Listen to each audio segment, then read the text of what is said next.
Bonjour, c'est Anne-Sandrine Di Girolamo au micro des Ondes de l'Imo, le podcast immobilier attentif et curieux.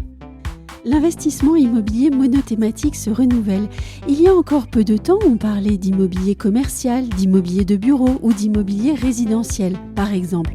Toutefois, de nouvelles façons de concevoir les actifs immobiliers et donc d'investir font leur chemin et font la preuve de leur potentiel. Avec nous pour en parler, Pierre Mattei, président et cofondateur de Keysrime, société française de gestion de portefeuille immobilier qui concentre sa stratégie d'investissement sur les nouveaux usages. Pierre Mattei, bonjour. Bonjour. Si je vous dis territoire, mixité d'usage, exploitation, que me répondez-vous en quelques mots ? Alors je répondrai immobilier d'avenir et immobilier d'usage, puisque concrètement aujourd'hui on a assisté à des changements assez forts dans l'immobilier. On est passé sur un sous-jacent maintenant qui s'intéresse à l'usage, à l'utilisateur final. Le meilleur exemple peut-être en France, c'est la métropolisation. Et donc on a assisté au développement de nouvelles zones qui ont pris en compte cette mixité avec la création de nouveaux quartiers qui étaient à la fois des lieux de vie pour des habitants résidentiels, des lieux de bureaux, des lieux de commerce, et ainsi de suite. Donc cette notion de mixité, elle s'est inscrite dans l'urbanisme nouveau de la France et donc elle est au cœur de nos problématiques en tant qu'investisseur.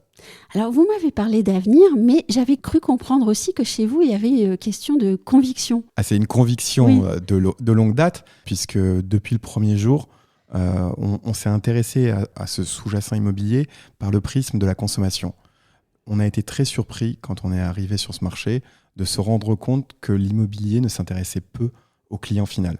Et donc c'est vrai que depuis le premier jour, on s'est intéressé dans le développement de nos thèses d'investissement à mettre le consommateur au cœur de notre produit. On a parlé de mixité d'usage. On voit que le secteur immobilier fonctionne encore beaucoup par silos. On parle de bureaux, de commerce, de résidentiel. Vous mettez la mixité d'usage au cœur de votre réflexion et aussi de votre stratégie de développement de produits d'investissement. Pourriez-vous me dire en quoi et pourquoi cette notion de mixité d'usage devrait ou pourrait utilement désormais être prise en compte par les investisseurs ? Alors vous avez raison de parler déjà de la notion de silo. C'est que jusqu'à présent, vous aviez des quartiers qui étaient dédiés au bureau, des quartiers qui étaient dédiés au résidentiel, des quartiers qui étaient dédiés au commerce. Donc on le voit aujourd'hui dans notre quotidien, le transport, c'est une problématique et on n'a plus du tout envie d'aller dans un lieu pour travailler. Le télétravail renforce ce point. On n'a plus du tout envie d'aller prendre sa voiture pour aller consommer, ainsi de suite. Donc du coup, cette notion de silo, elle est un peu en train d'exploser et d'être mise en question. Nous, en termes d'investissement, ce qui nous intéresse effectivement, c'est des quartiers où on trouve toutes les fonctionnalités et donc où la qualité de l'usage est au centre du ressenti du consommateur. Donc ça, c'est vraiment un point important pour nous. Vous parliez de cette notion de silo qui est en train de se déprécier. Est-ce qu'il y a de ce fait une dépréciation des actifs immobiliers ? Clairement, aujourd'hui, il y a une dépréciation des actifs qui sont dans des zones monothématiques. Donc la zone, le parc d'activités traditionnelles qu'on a pu voir se développer dans les années 70-80 qui correspondait très clairement à l'urbanisme linéaire. Donc on étendait la ville et on le fait depuis plus de 100 ans. Ça n'a plus de sens aujourd'hui. Et donc ce qu'on voit d'ailleurs, c'est le redéveloppement de ces zones qui introduisent de la mixité, donc de l'immobilier de bureau transformé en logement, de l'immobilier d'activité commerciale qui est détruit pour faire des sujets de nouveaux usages type hôtelier ou autres. Donc il y a clairement un changement qui est en cours et une dépréciation de la valeur des actifs qui n'ont pas su muter. Et le consommateur devient de plus en plus conscient de cette entrée de la mixité d'usage dans sa vie. Elle est de plus en plus visible d'ailleurs autour de nous. Mais j'aimerais quand même qu'on leur donne un exemple. Alors, si vous le voulez bien, on va prendre celui de l'abbaye des Vaux-de-Cernay. C'est un lieu que vous êtes en train de travailler. Et je pense que ce sera un très bel exemple justement de cette mixité. Ouais, c'est un actif emblématique puisque l'idée, c'est aussi de capitaliser sur une architecture remarquable. Ça aussi, ça a été un pan, on va dire, pauvre de l'immobilier pendant quelques années. Ce site, c'est une abbaye qui a plus de 300 ans, qui a été exploitée comme une maison secondaire par une grande famille française, ensuite comme un hôtel, mais un hôtel monothématique, on va dire, destiné aux entreprises pour leurs événements. Nous, ce qu'on a choisi... On le voit beaucoup, ça, d'ailleurs, en France. C'est le monde d'hier. Tout à fait. Nous, ce qui nous a intéressés, c'est de recréer un lieu de vie, de sublimer l'architecture en place en la rénovant, et dedans, d'aller créer un lieu qui s'adresse à différentes populations, différentes typologies de personnes, Donc le lieu va vivre différemment le lundi du samedi et va s'adresser un jour au corporate, donc à des entreprises qui viennent faire un événement, échanger, faire une réunion ou un séminaire, et un autre jour à des familles, des couples, des individuels qui vont venir dormir, partager un moment de convivialité, voire un moment de festif avec d'autres autres. Donc vraiment pour nous, l'abbaye des Vaux-de-Cernay, c'est pour nous une des plus belles rénovations actuelles. On espère que ça sera un des plus beaux lieux d'hospitality en France. Et d'ailleurs, on a la chance de le faire avec le groupe Paris Society, donc qui est leader dans la restauration festive à Paris. Et donc, on vous invitera à le découvrir à partir de septembre. Vous parliez de différents types de clientèle, mais donc ça veut dire aussi qu'on a différents types de produits à leur proposer, avec différentes échelles de prix aussi. Tout à fait. Au sein de l'abbaye, on a fait le choix de développer 3 gammes de chambres. Et l'idée, encore une fois, c'est de permettre à toute typologie de personnes d'avoir accès au lieu. Et donc, on va mélanger des clientèles très différentes qui auront plaisir en fait à se retrouver dans les lieux communs, donc soit dans les activités, soit dans la restauration, soit dans les moments festifs le soir.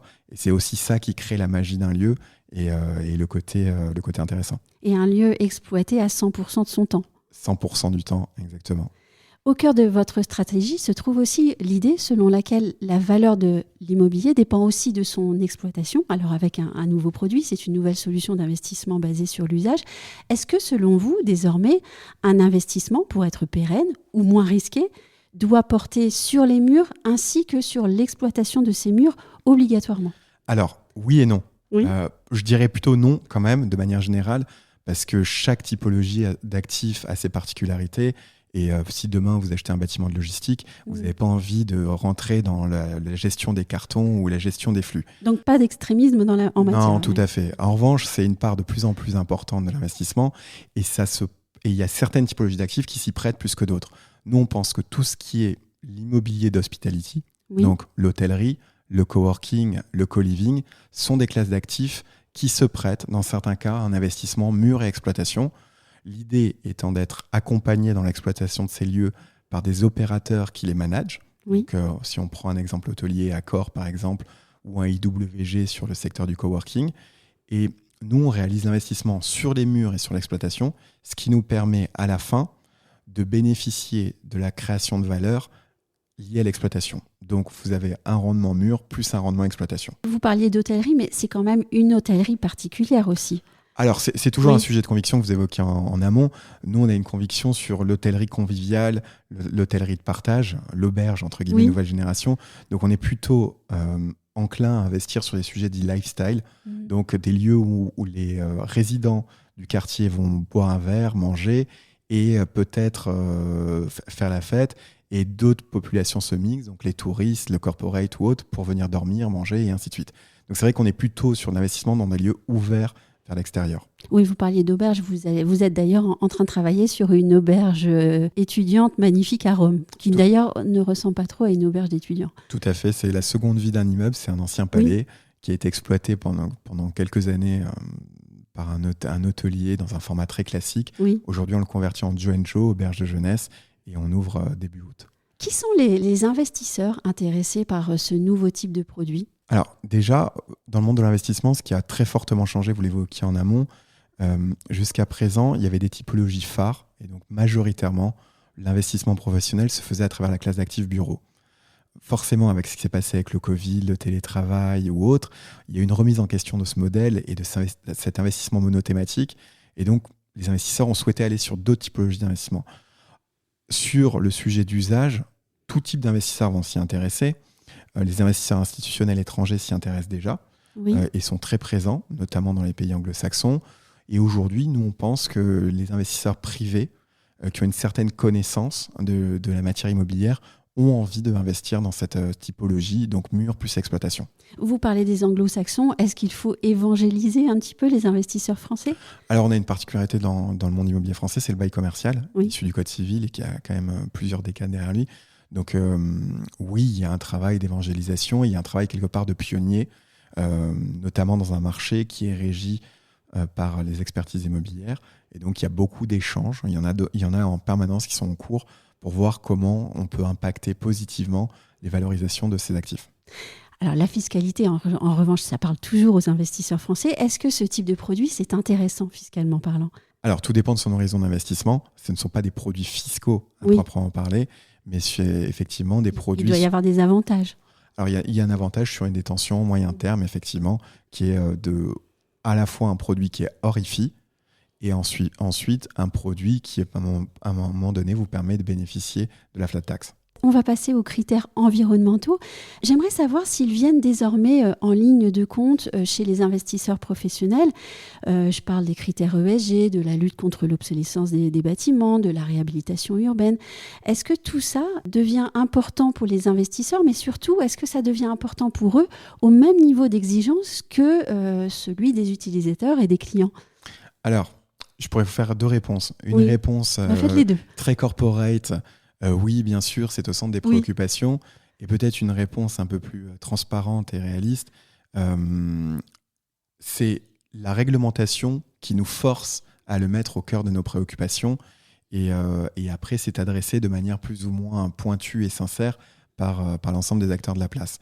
Concrètement, c'est certain qu'aujourd'hui, c'est une préoccupation majeure. Il n'y a pas un comité d'investissement sans qu'on donne une note ISR à nos actifs. Et dans les notes ISR, il n'y a pas que le green, il y a l'impact social, l'impact sur la gouvernance également. Donc, il y a des nouveaux sujets qui rentrent en compte. Et ce qu'on voit, c'est qu'on est challengé aussi effectivement par l'investisseur final, par le locataire qui nous met de plus en plus des conditions dans le bail. Et donc, je pense qu'effectivement, on est dans une période vertueuse sur ces sujets et ça devient la préoccupation de l'ensemble des acteurs. Je vais vous poser une question un peu plus personnelle, puisque tout à l'heure, on a parlé d'investissement hôtelier nouvelle génération, de co-living, de coworking. Moi, j'aimerais savoir quel est le projet qui vous tient le plus à cœur ou celui qui a nécessité le plus d'implication pour vous et pourquoi ? Alors, je ne sais pas si... Et on peut donner des exemples aussi. Ouais, alors, en fait, nous, on a une stratégie qui est une stratégie de niche. Donc, la vocation de Keys, c'est de rester un acteur qui travaille ses actifs immobiliers. Donc, on a un affect et une vision pour chaque actif.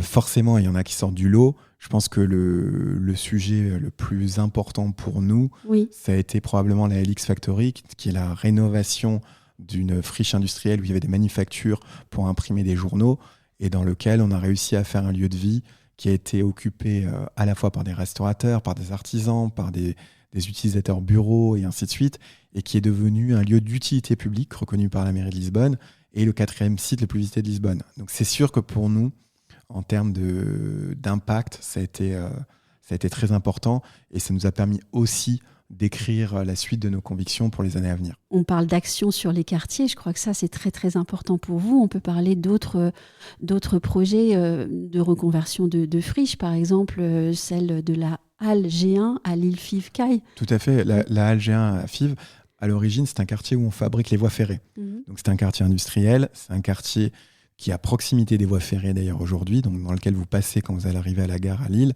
Et c'est un quartier qui a été, entre guillemets, abandonné pendant de nombreuses années. Nous, on a fait le choix de rénover cette halle, donc dans laquelle on fabriquait encore une fois les voies ferrées, de lui donner une nouvelle identité, tout en conservant son architecture. Encore une fois, c'est très important qu'en tant qu'investisseur, on ait un respect de l'architecture et qu'on valorise ce sujet, parce que c'est un élément de culture important pour la ville et c'est un élément d'adhésion des résidents qui est très fort.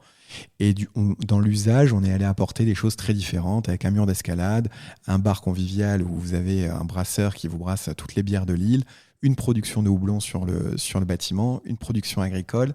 Donc c'est vraiment l'idée de remettre un phare, un élément fort d'identification pour son quartier.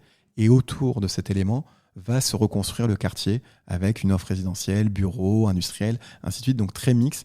Donc pour nous, effectivement, c'est des projets, celui en l'occurrence qui n'est pas d'une taille importante, mais qui a fédéré les équipes chez Keys et c'est dans lequel on a mis beaucoup d'énergie.